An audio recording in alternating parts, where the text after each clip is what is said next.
नमस्कार, मैं हूं सुरेश चौहान के और आप देख रहे सुदर्शन न्यूज। हम आपके सामने हाजिर है एक ऐसा कार्यक्रम लेकर जो 1200 साल में इस देश में प्रयास नहीं हुआ, वो प्रयास हम इस कार्यक्रम से करने जा रहे हैं। जी हाँ, 1200 साल लेते ही इतिहास हमारे सामने आ जाता है और ये कार्यक्रम है जो भारत के 1200 साल में इस देश के असली, वास्तव और सच्चे इतिहास को मिटाने का जो प्रयास हुआ, उसके षड्यंत्र को नेस्तनाबूद करने वाला, उसके षड्यंत्र का पर्दाफाश करने वाला और सत्य आपके सामने लाने वाला ऑपरेशन इतिहास। ऑपरेशन इतिहास इसलिए और इतिहास का ऑपरेशन इसलिए क्योंकि इसके साथ बहुत खिलवाड़ किया गया है। हमारे गौरवशाली अतीत को कालीमामय किया गया है। क्यों? इसका कारण है क्योंकि जिस भी देश में विदेशी आक्रांताएं आए, उन लोगों ने उस स्थानीय निवासियों को गुलाम बनाया और फिर जब गुलाम बनाया तो क्या कोई विदेशी आक्रांता शासक अपने गुलाम का शौर्य का इतिहास लिख सकता है? कदापि नहीं। इस इतिहास के पुनर्लेखन के भी कई प्रयास हुए, कई ऐसे पुस्तकें आज भी हमको पता है जिसमें सत्य है, लेकिन ऐसे पुस्तकों को उन शासनों ने बैन कर दिया और कई की तो सारी प्रतियां मंगवा कर भी उनको जलाया गया। ऐसी कई घटनाएं आज भी इतिहास में दर्ज है जो सत्य होते हुए भी उसको विकृत के तौर पर दिखाया गया है। इतिहास हमेशा प्रेरणा देता है और इसलिए इतिहास को जानने वाला समाज उसके बलबूते पर उसके वर्तमान को और उसके भविष्य को बनाता है। ये सब जानते हैं और इसलिए राज्यकर्ता, शासनकर्ता जिस भी देश में जाते हैं तो सबसे पहले अगर कुछ करते हैं तो उसके इतिहास के साथ खिलवाड़ करते हैं, क्योंकि वहाँ की पीढ़ी अपने स्वाभिमान को भूल जाए, अपने सत्य को भूल जाए, अपने आत्मगौरव को भूल जाए और ये खिलवाड़ जारी रहता है।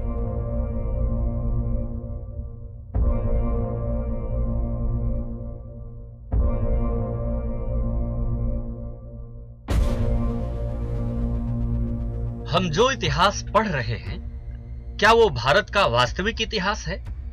हमारे नौनिहालों को बचपन से ही घुट्टी की तरह पिलाए जाने वाली इतिहास की कहानियां क्या वैसी ही हैं जैसी वो वास्तव में घटित हुई थी?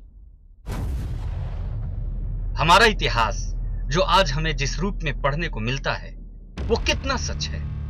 ऐसे अनेक प्रश्न हैं जो इतिहास के तमाम अवशेषों को खंगालने के बावजूद आज भी अतीत के तहखाने में दफन है।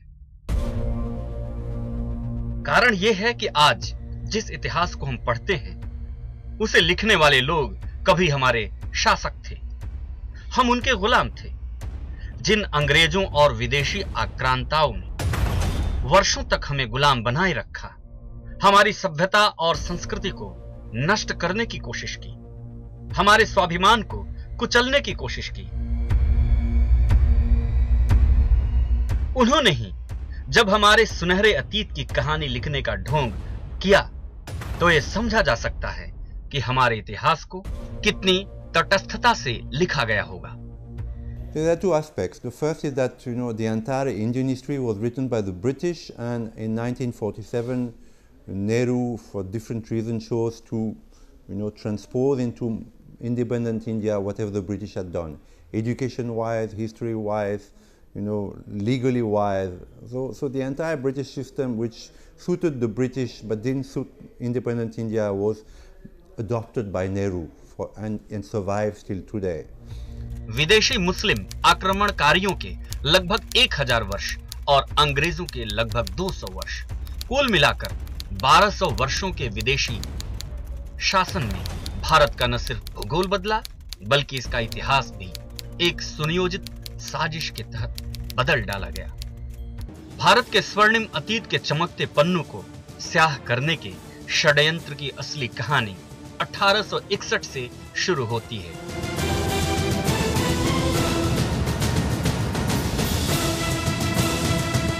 जब ब्रिटिश सेना के मेजर जनरल पद से सेवानिवृत्त अलेक्जेंडर कनिंघम ने देश के ऐतिहासिक स्मारकों के सर्वेक्षण की योजना और इसके लिए इन स्मारकों की सूची बनानी शुरू की। इस योजना के तहत सूची तैयार करने का काम 1865 तक चला।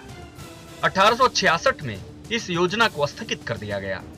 5 वर्षों के लिए सर्वेक्षण और इमारतों की सूची निर्माण का कार्य रोककर सर्वेक्षण विभाग को ही बंद कर दिया गया। 5 वर्षों के बाद गवर्नर जनरल लॉर्ड मेयो के आदेश पर 2 फरवरी 1871 को अलेक्जेंडर कनिंघम को भारतीय पुरातात्विक सर्वेक्षण का महानिदेशक बना दिया गया और उसे ऐतिहासिक स्मारकों का सर्वेक्षण कर भारत के ऐतिहासिक विरासतों की असलियत सामने लाने की जिम्मेदारी दी गई।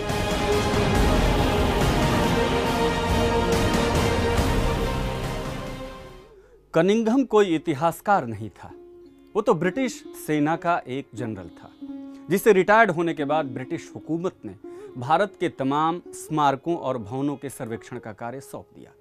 कनिंघम के पास एक इतिहासकार की दृष्टि नहीं थी और न ही उसे भारतीय सभ्यता का ज्ञान था। इसलिए यहाँ पे जो स्मारक थे, जो भवन थे, उनके निर्माण कला के बारे में, स्थापत्य कला के बारे में और यहाँ की संस्कृति के बारे में भी कनिंघम को कोई जानकारी नहीं थी। और यही कारण था कि भारतीय स्मारकों के बारे में उसने जो सर्वेक्षण दिए वो अनेक प्रकार की त्रुटियों से युक्त हो गए।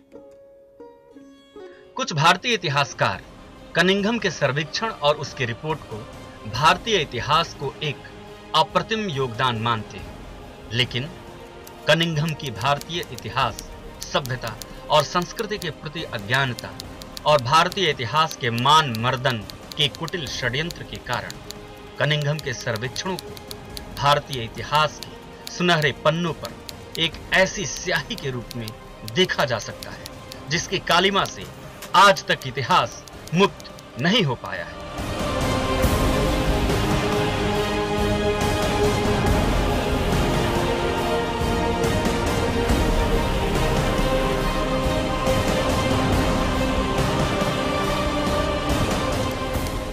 कनिंघम ने 1 अक्टूबर 1885 तक भारतीय पुरातात्विक सर्वेक्षण के महानिदेशक के पद पर कार्य किया और इस अवधि में पुरातत्वीय सर्वेक्षण के 23 खंड प्रकाशित हुए, जिनमें 13 स्वयं कनिंघम के द्वारा लिखे गए। इस प्रयास को सराहनीय कहा जा सकता था अगर सर्वेक्षण में शामिल इमारतों और स्मारकों का असली इतिहास लोगों के सामने आता। अफसोस है कि कनिंघम और उसकी टीम के द्वारा प्रस्तुत सर्वेक्षण रिपोर्ट में अधिकांश मध्यकालीन स्मारकों को विदेशी मुस्लिम शासकों के द्वारा बनवाया बता दिया गया। वास्तव में आज से 200 वर्ष पहले से भारत में इतिहास का कॉन्सेप्ट ही बदल गया। हिस्ट्री इतिहास नहीं होता, हिस्ट्री हिज स्टोरी और हर स्टोरी होता है। राजा रानी की कहानियाँ होती है। अंग्रेज़ों के कारण से हमारे वहाँ सारे विषयों का हम अंग्रेजी दृष्टि देखना शुरू कर दिए, भारतीय दृष्टि कम हो गई। इतिहास धर्म, अर्थ, काम और मोक्ष को देने वाला एक शास्त्र है, वो ज्ञान का विद्या है, वो अतीत को वर्तमान में जीवित रखता है। इतिहास के अध्ययन के पहले निहितार्थ का होना आवश्यक है। इतिहास से हम भूत की बातों को वर्तमान में स्थापित कर भविष्य का निर्माण करने का काम करते हैं। दुर्भाग्य इस देश का रहा संघर्ष के समय में कि लोगों ने हमारे ऊपर इतिहास को हटा करके हिस्ट्री थोप दी और इतिहास में तमाम डिस्टॉर्शन किया, विकृतियां लाई गईं योजनापूर्ण तरीके से। यह अपेक्षा थी कि भारत जब स्वतंत्र होगा तो भारत का इतिहास भारतीय लोगों के द्वारा भारत के विद्यार्थियों को पढ़ने के लिए बनाया जाएगा, लेकिन ऐसा नहीं हो सका। आर.सी. मजुमदार, पंडित भगवत दत्त, के.एम. मुंशी ऐसे विद्वानों ने भारत का इतिहास लिखने का प्रयास किया, लेकिन गवर्नमेंट का समर्थन उनको नहीं मिला। सरकार ने मार्क्सवादी विचारधारा के लोगों को भारत का इतिहास लिखने को दे दिया। इतिहासकार पी.एन. ओक के अनुसार 1866 से 1871 ईस्वी की अवधि में जब पुरातात्विक सर्वेक्षण विभाग बंद रखा गया था, उस अवधि में हिंदू राजाओं द्वारा बनाए गए और विदेशी मुस्लिम आक्रमणकारियों द्वारा विकृत या जीते गए अधिकांश इमारतों को उन मुस्लिम आक्रमणकारियों द्वारा निर्मित बता दिया गया। उन इमारतों और स्मारकों के सामने भ्रामक तथ्यों वाले बनावटी सूचना पट्ट लगा दिए गए। इन स्मारकों से संबंधित ये भ्रामक तथ्य आज भी इतिहास की पुस्तकों में स्थापित होकर हमारे अतीत को मुंह चिढ़ा रहे हैं।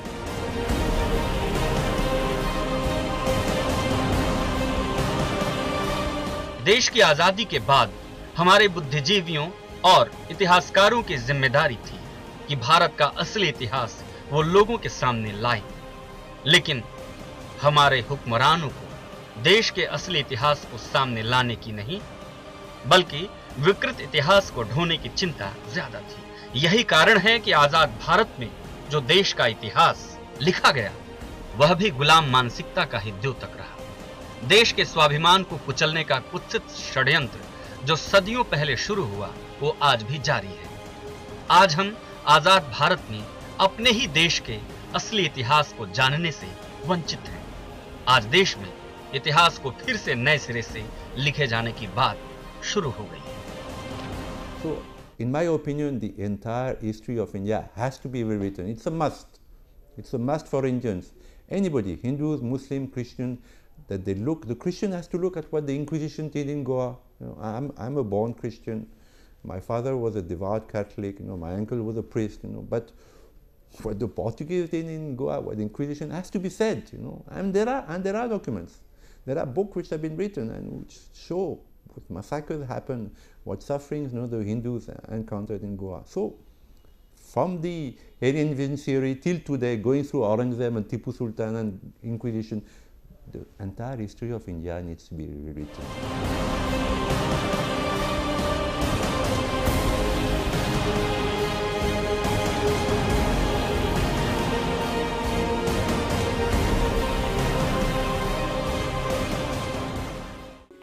लाखों साल पुराने इस भारत का इतिहास बहुत बड़ा है और इसलिए इस पूरे इतिहास को क्रमबद्ध तरीके से हम आपके सामने प्रस्तुत करेंगे। और हमने इस कार्यक्रम के शुरुआती छोर में तय किया है कि हम आपके सामने हमारे उन भवनों, स्मारकों और इमारतों का इतिहास लेकर आएंगे जो हमारे स्थापत्य कला का बहुत आदर्श उदाहरण था, लेकिन विदेशी आक्रांता जो अपने देश में झोपड़ा भी नहीं बना सके, वो यहाँ पर आए और उन्होंने तो कई जगह केवल चुना लगाया और ये कह दिया कि ये हमने बनाए हुए हैं। ये चुना केवल उन भवनों को नहीं था, तो हमारे इतिहास को लगाया हुआ था। विदेशी शासकों के निशाने पर खास करके वो सारे स्मारक, इमारतें और भवन रहे जो भारत की पहचान के तौर पर दुनिया भर में जाने जाते थे, हमारी स्थापत्य कला का आदर्श उदाहरण और नमूना थे।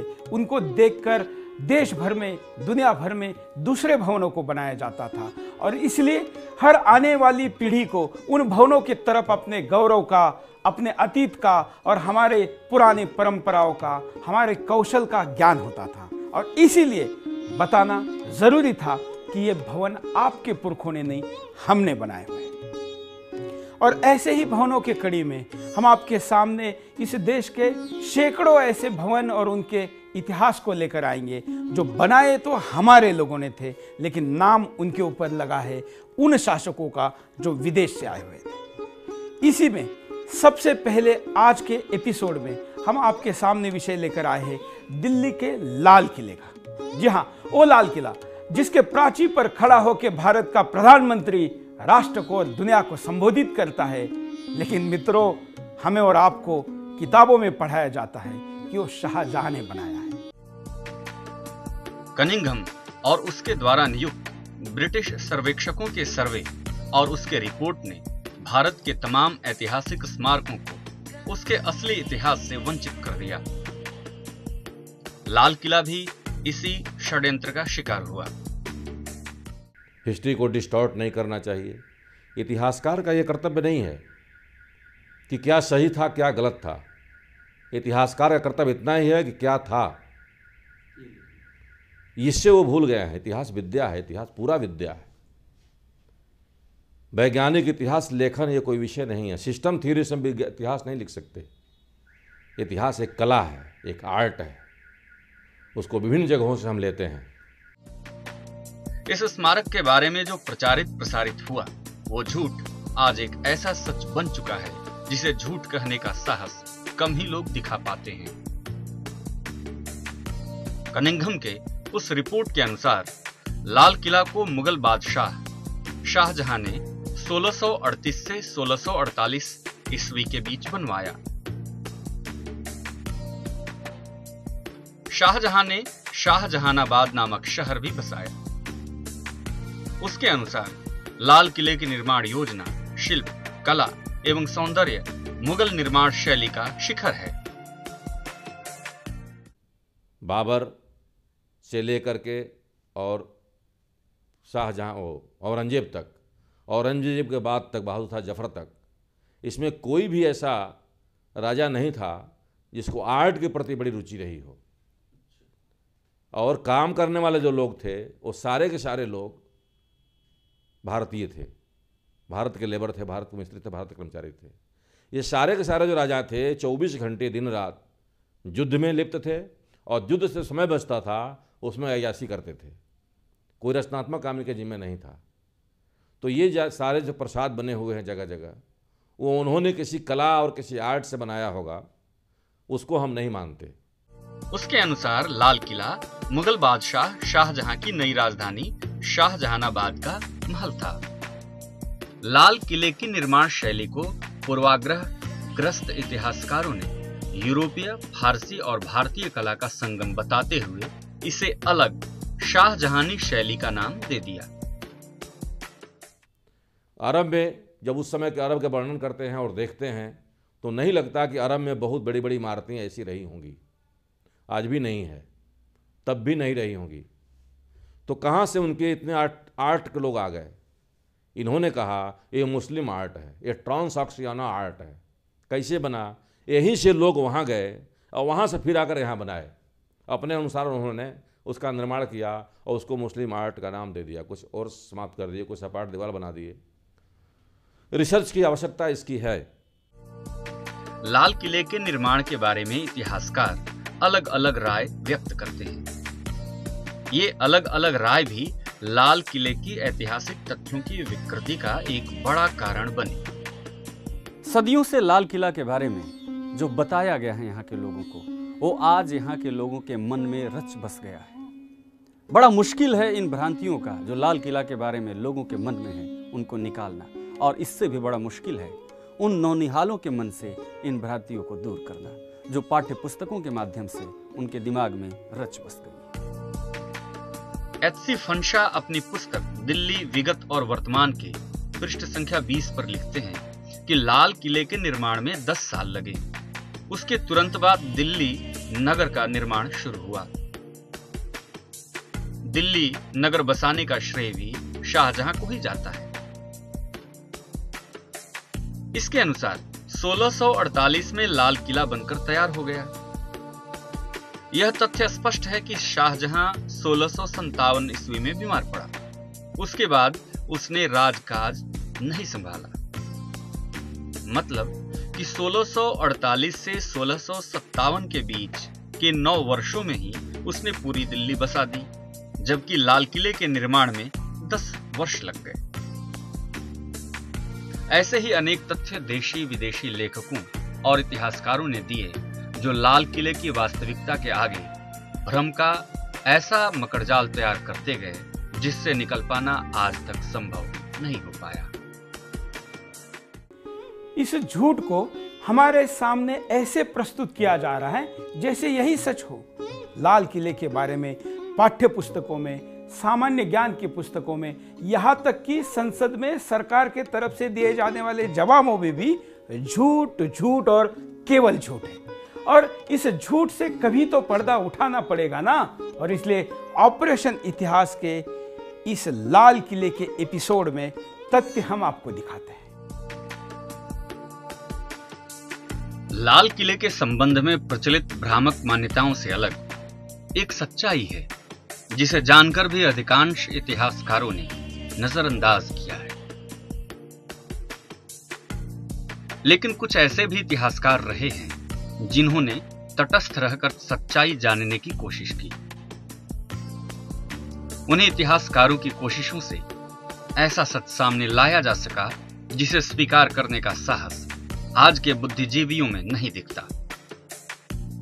पीएन ओक इसी श्रेणी के इतिहासकार हैं। पीएन ओक अपनी पुस्तक दिल्ली का लाल किला लाल कोट है के 9वें अध्याय के 138वें पन्ने पर एक ऐतिहासिक ग्रंथ के एक अंश का हवाला देते हुए बताते हैं कि लाल किले का निर्माण तंवर वंश के शासक अनंगपाल द्वितीय ने करवाया। अंग्रेजी लेखक अलेक्जेंडर किनलोच फॉर्ब्स की किताब Rasmala Hindu annals of the province of Gujarat in western India के दूसरे खंड के 520वें पन्ने पर दिए गए अवतरण के अनुसार सन 1022 ईस्वी में जब महमूद गजनवी ने कन्नौज नगर पर विजय प्राप्त किया, तब जयपाल वहां का शासक था। दिल्ली पर भी उसी का शासन था। उसका उत्तराधिकारी कुमारपाल था और कुमारपाल का उत्तराधिकारी अनंगपाल द्वितीय था। अनंगपाल के संबंध में संवत 1117 यानी 1060 ईस्वी का एक शिलालेख है, जिसमें बताया गया है कि दिल्ली नगर के चारों ओर विशाल दीवार बनाकर उसने इसका किला बनवाया और लाल कोट भी बनवाया। यही लाल कोट लाल किला है। इस तथ्य को कि अनंगपाल ने लाल कोट बनवाया, कनिंघम ने भी भारतीय पुरातात्विक सर्वेक्षण के मूल प्रतिवेदन में स्वीकार किया है। लेकिन कनिंघम ने अज्ञानतावश लाल किले को लाल कोट मानने से इनकार करते हुए उसे कुतुब मीनार के आसपास के क्षेत्र में खोजने की असफल कोशिश की। कुछ ऐतिहासिक संदर्भों से यह मालूम पड़ता है कि मुस्लिम शासक कुतुबुद्दीन ऐबक 13वीं शताब्दी में इस किले में निवास करता था, यानी शाहजहां से 4 शताब्दी पहले यह किला मौजूद था। शाहजहां के दरबार की डायरी बादशाह नामा में इस बात का उल्लेख है कि लाल किले के भीतर का स्नान घर वाला हिस्सा अकबर के शासनकाल में गुसलखाना कहलाता था। मतलब अकबर के शासनकाल में लाल किला मौजूद था। ऐसे कई और संदर्भ हैं जो इस बात की पुष्टि करते हैं कि शाहजहां के शासन से सदियों पहले से लाल किला अपने अस्तित्व में था। लाल किले का ये सच इतिहास के तहखानों में दफन रहा। सदियों तक ये बाहर नहीं आ सका, लेकिन शायद इस कार्यक्रम के माध्यम से इस सच को हम बाहर लाने की कोशिश करें। ये उन इतिहासकारों के लिए एक मुंह पर तमाचा होगा जिन्होंने अपने कर्तव्य का निर्वहन नहीं किया और एक ऐसा सच जो लोगों के सामने वर्षों पहले आना चाहिए था, वो दबा रह गया। हम आपके सामने जो भी मुद्दा उठा रहे हैं ये 100% तथ्य और सत्य के साथ है। ऐसे केवल लिखित पुस्तकों और संदर्भों के आधार पर हम आपको नहीं कह रहे हैं, बल्कि ऐसे कई चित्र भी संग्रहालयों में मौजूद है जो ये चीख चीख कर कह रहे कि लाल किले का निर्माता शाहजहां नहीं है।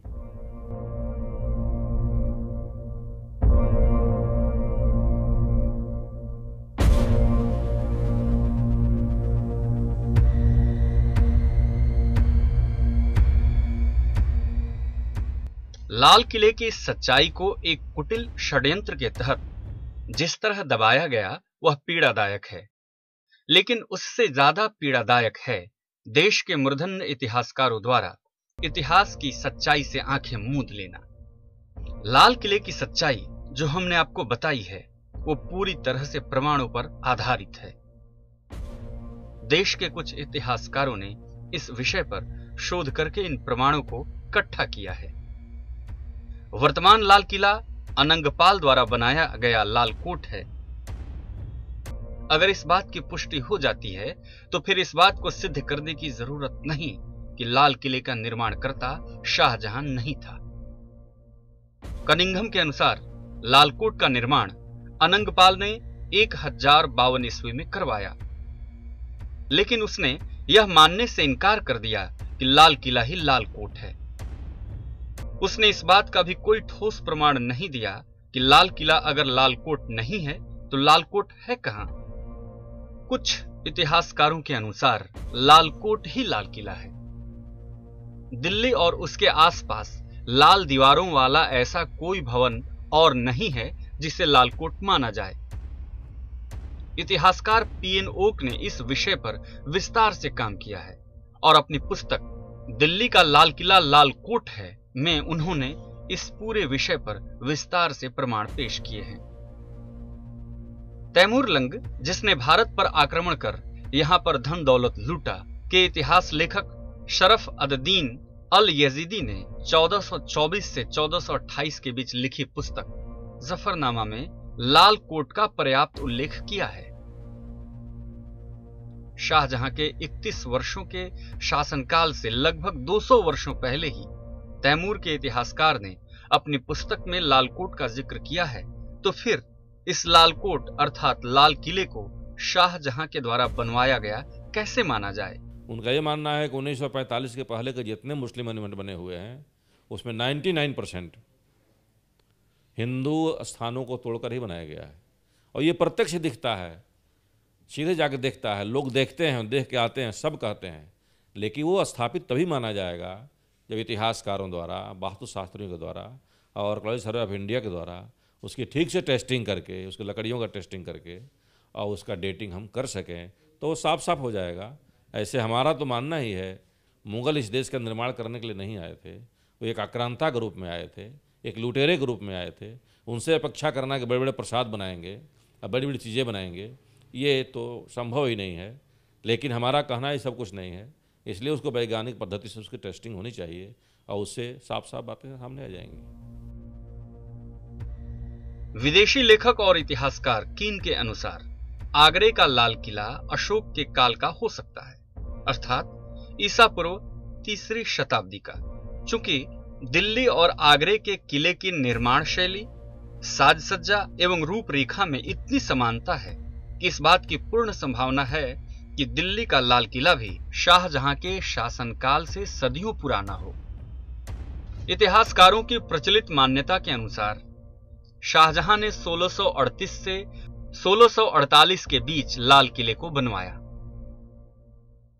लेकिन ऑक्सफोर्ड संग्रहालय में सुरक्षित रखे गए इस चित्र के शीर्षक के अनुसार शाहजहां 1628 ईस्वी में दिल्ली के लाल किले के दीवाने आम में फारस के राजदूत का स्वागत करता है।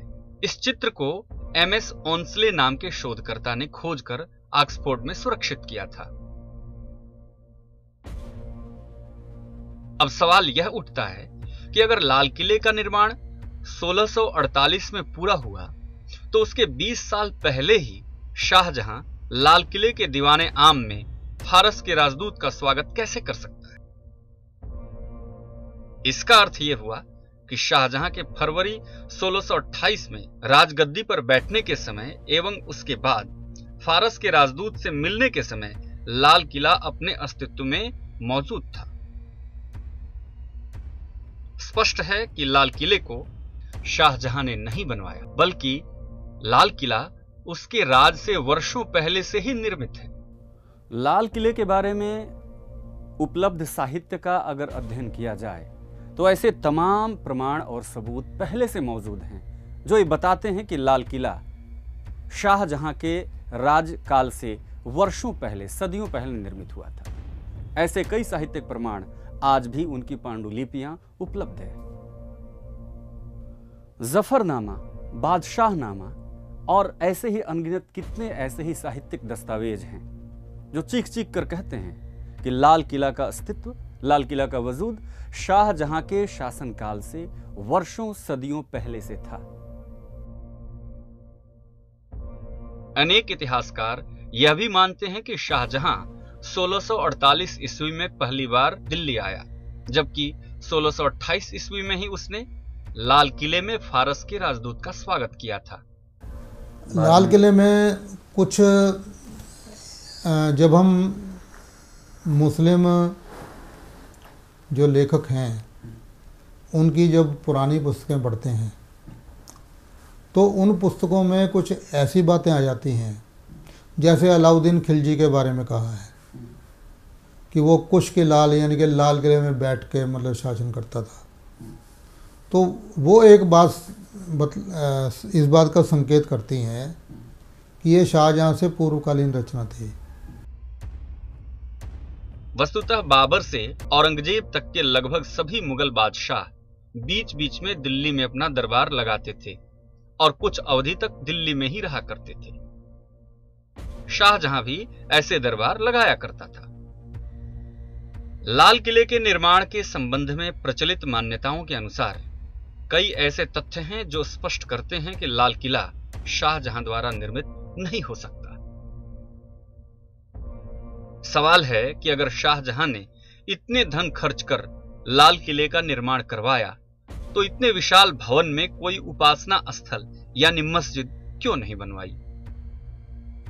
अपने धर्म का इतना कट्टर उपासक इतने बड़े भवन में मस्जिद नहीं बनवाता है, यह आश्चर्य का विषय है। प्रचलित मान्यता के अनुसार लाल किले के भीतर 1659 में बाबर ने 1 लाख रुपए खर्च कर मोती मस्जिद का निर्माण करवाया। एक ऐसा और भी सवाल है, लगभग 51 लाख वर्ग फीट के क्षेत्रफल वाले लाल किले का बड़ा भूभाग आज खाली है। इन खाली स्थानों में क्या था? इतिहासकारों के अनुसार वहां अवश्य भवन या अन्य संरचनाएं रही होंगी। इन्हें बाद में विदेशी आक्रमणकारियों के आधिपत्य के समय नष्ट कर दिया गया होगा। अगर यह माना जाए कि शाहजहां ने ही लाल किले को बनवाया, तो फिर इन भवनों को तोड़ने की आवश्यकता क्यों पड़ी? स्पष्ट है कि शाहजहां से पहले ही लाल किला और इसके भीतरी संरचनाओं का निर्माण हो चुका था।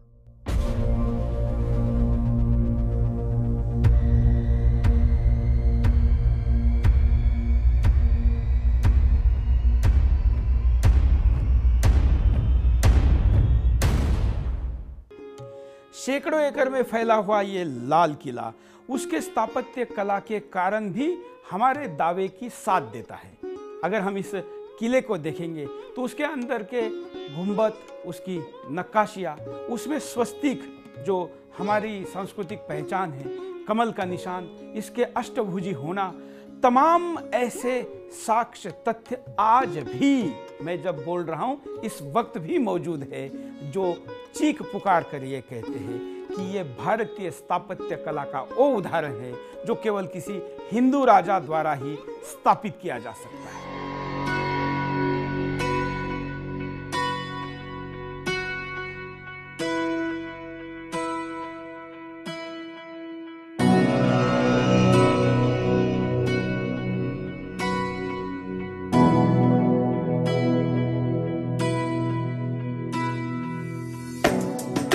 लाल किले की असली कहानी के समर्थन में अनेकों साहित्यिक प्रमाणों के अलावा असंख्य बनावट और निर्माण संबंधी प्रमाण हैं, जो सिद्ध करते हैं कि लाल किला का निर्माण पूर्णतः हिंदू स्थापत्य और वास्तुकला के सिद्धांतों पर हुआ है और शाहजहां जैसा कट्टर मुगल शासक इसका निर्माता नहीं हो सकता।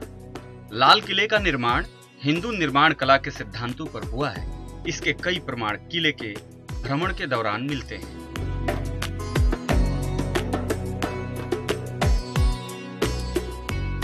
किले की लाल प्राचीर और इससे जुड़ी विशाल दीवार 8 कोणों से युक्त अष्टभुज का निर्माण करती है।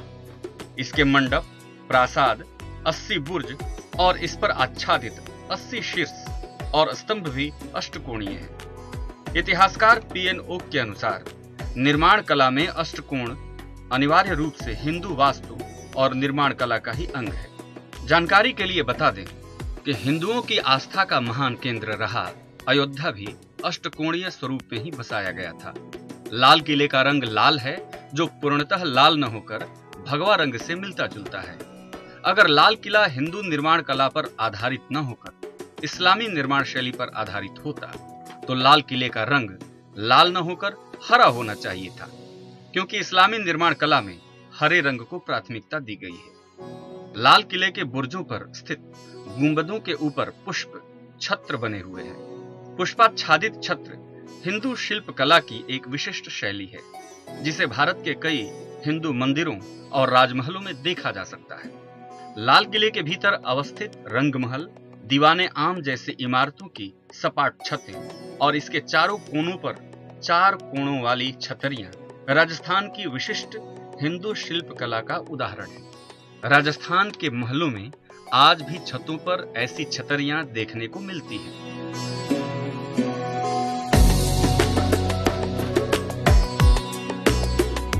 खास महल के भीतर द्वार में लगी मूठों पर हाथी की मूर्ति और हाथी पोल के दरवाजे पर खड़ी हाथी की विशाल मूर्तियां कहीं से भी इस्लाम संगत नहीं है। ये पूर्णतः हिंदू शिल्पकला की प्रतीक है, क्योंकि हिंदू शास्त्रों में हाथी को पूजनीय स्थान प्राप्त है। साथ ही इस्लाम में किसी भी तरह की मूर्ति का बनाना धर्म के विरुद्ध माना गया है। अगर शाहजहां इस्लाम का अनुयायी था तो उसने हाथी की मूर्तियां क्यों बनवाई, ये एक बड़ा सवाल है। हिंदुओं के आराध्य और पूज्य सूर्य का चिन्ह और प्रतीक के रूप में लाल किले की भीतरी इमारतों में जगह जगह पाया जाना स्पष्ट रूप से कहता है कि ये इमारतें हिंदू वास्तु और शिल्प कला के सिद्धांतों पर आधारित हैं। सूर्य के प्रतीक चिन्हों का प्रयोग आदिकाल से राजकीय कार्यों में होता चला आया है। भारत के कई राजवंशों में सूर्यवंशी कहलाने की प्रथा स्पष्ट है। लाल किले के भीतर खास महल में न्याय तुला निर्मित है। न्यायप्रियता के प्रतीक के रूप में तुला का प्रयोग भारतवर्ष में सदियों से होता आया है। विदेशी आक्रमणकारियों के भारत आगमन से हजारों साल पहले हिंदू राजाओं के राजदरबार में न्याय तुला का प्रतीक रखा जाता था।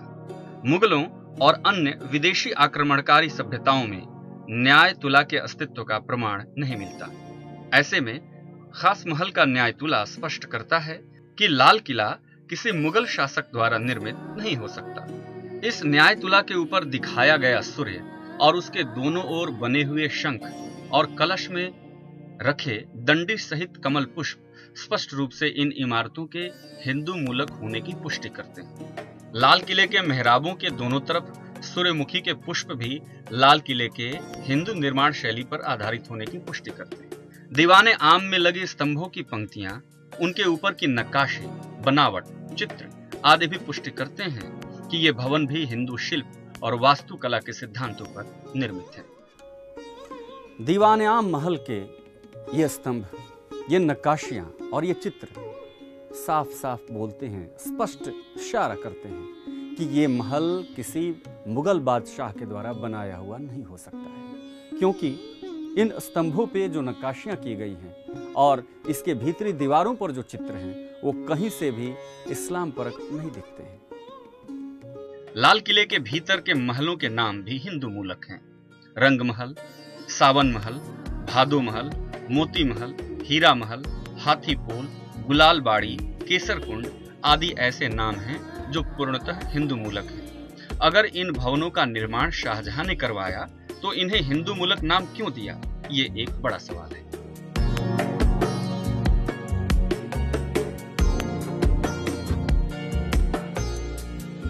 लाल किले के खास महल में सुअर के मुंह वाले 4 नल भी इस भवन के हिंदू मूलक निर्माण होने की पुष्टि करते हैं। दीवाने खास के केसर कुंड के फर्श पर बना कमल पुष्प भी एक अकाट्य उदाहरण है, जिसके आधार पर कहा जा सकता है कि यह भवन शाहजहां ने तो बिल्कुल नहीं बनवाया। इन प्रमाणों के अलावा लाल किले की दीवारों, इसके भीतर बने भवनों और महलों के चप्पे चप्पे पर इनके हिंदू मूलक होने के प्रमाण उपस्थित हैं, जो सिद्ध करते हैं कि एक मुगल शासक इस तरह के हिंदू मूलक भवन का निर्माण नहीं करवा सकता। इन प्रमाणों के परिप्रेक्ष्य में आज देश में फिर से लाल किला और अन्य ऐतिहासिक धरोहरों के वास्तविक इतिहास की खोज करने की बात चल पड़ी। इसलिए आवश्यकता है पुनः इतिहास को परिभाषित करने का, आवश्यकता है इतिहास का पुनर्पाठ करने का, आवश्यकता है कि भारत का वो इतिहास जो विकृत मानसिकता के कारण रूस और अमेरिका और चीन के दृष्टि से देखते हुए और एक प्रगतिशील लेखक के नाते योजनाबद्ध तरीके से लिखा गया है, उस इतिहास को पुनः रिसर्च की आवश्यकता है, पुनः शोध की आवश्यकता है। अगर वो करेंगे तो भारत का इतिहास भारत को स्वाभिमान का देने वाला इतिहास होगा।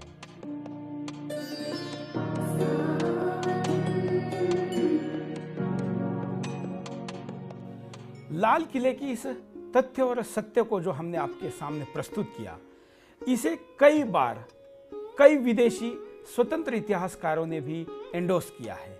उन्होंने भी इन्हीं तथ्य के ऊपर फोकस किया है, लेकिन दुर्भाग्य से उनकी बात को भारत में फैलने नहीं दिया गया, क्योंकि हमारे यहाँ पर खास करके पाठ्यक्रमों में जब लाल किले की जानकारी दी जाती है तो मार्क्स मिलते हैं और उस मार्क्स को कोई खोना नहीं चाहता, भले इस लाल किले के लिए हम खोने को तैयार हो जाए। और इसलिए और भी कई तथ्यों के साथ इस चर्चा को हम जारी रखना चाहते हैं।